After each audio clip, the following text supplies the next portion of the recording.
So if I'm going to talk about losing control, I'm just going to have to start this one with drugs. I don't know if you know this band called Joy Division. They were an 80s band, and the lead singer ended up dying. I don't know if it was a combination of, I think he was epileptic, epilepsy, drugs, all of it, none of it, a combination of the two. But there's this video of him singing, and he's wasted out of his mind, and his like eyeballs are rolling back in his head, and it's like, I don't know if it's the same video or same song, but there's another song by the same band where it's like she's lost control again. And I think about control, and I think about losing control, and I think about, oh gosh, how hard it is to allow myself to lose control. And so, see, this is the beauty of trying to live in a non-material or metaphysical or even spiritual world, is that I now know that if I'm going to start aiming to try to control something, it's going to end up bad. And all I really need to do is to become aware of this thing, this way of being, whether it's, being controlling or what have you. And once I become aware of it, that becomes like a petition to the universe. And then all sorts of things start showing up that remind me or show me how controlling I am. And then I usually suffer, and then I'm willing to change. The spiritual process for me is not always pretty.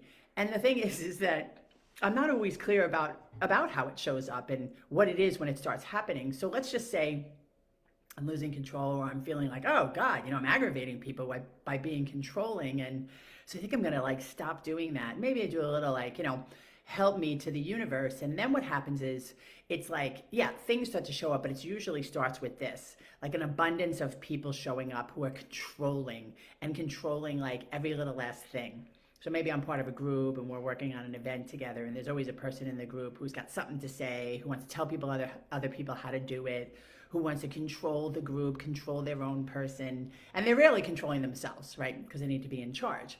I mean, that's the root of me. I'm an A-type, in charge kind of person. So how do I find peace with that core type of personality once I've come to realize that it doesn't really work? You see, this is the problem. I'm 54 years old, and I've spent most of my life thinking that works, controlling me, controlling you. And I've actually learned to do it intelligently and subtly, so it's not evident that I'm trying to control you or everything. And so it's really fascinating once you start to become aware of your behavior and actually cultivate a sense of humor about it, how easy it is to see these pitfalls and dark places that you step into, I step into so easily.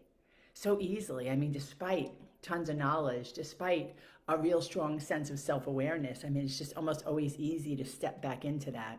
And why is it? It's almost like a default switch. So when I'm uncomfortable, that's what I do. I default to needing to control. But here's the trick. Here's the funny part of it all. And this is the part that I'm really working on teaching people that like to be in control. You see, my whole MO is like, let me try and control you. But the truth is I really need to be controlling or dealing with or confronting myself.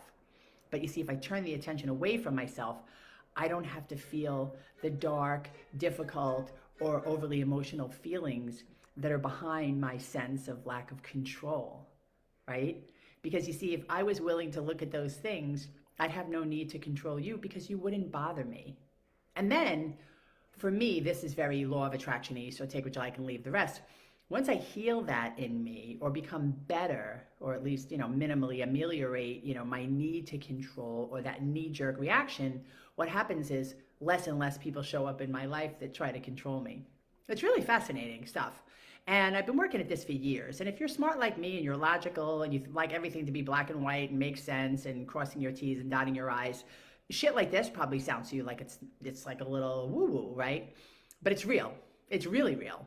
And I've been working at it and making mistakes and trying to figure out like what I do, how I do it, when does this stuff work, how does it work, and all with an open mind. Like I just show up to the endeavor of like, okay, I don't need to control anything. There are bigger energies. I'm in this. Take one step at a time, put one foot in front of the other, do your life, see what shows up.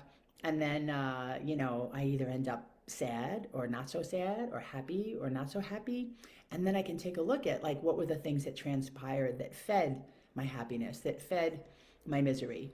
and then I can do something about them, a day at a time, and then not fix it, but put my energy towards like the question of, oh, I don't like how this feels. What can I do different? And then that becomes another petition for more growth, and then more things come to me, right? So for those of you who like to be in control, yeah, it just gets more suffering. It's just like the more I control, the more I suffer. Right? There's something I read once, we redouble our efforts at control and our suffering becomes acute and constant. I don't know about you, but I'm kind of over the acute and constant suffering thing for now. I might pick it up later, like I might decide tomorrow that I need to control something and I'm willing to suffer, but that's why we say one day at a time. Thanks for sharing time.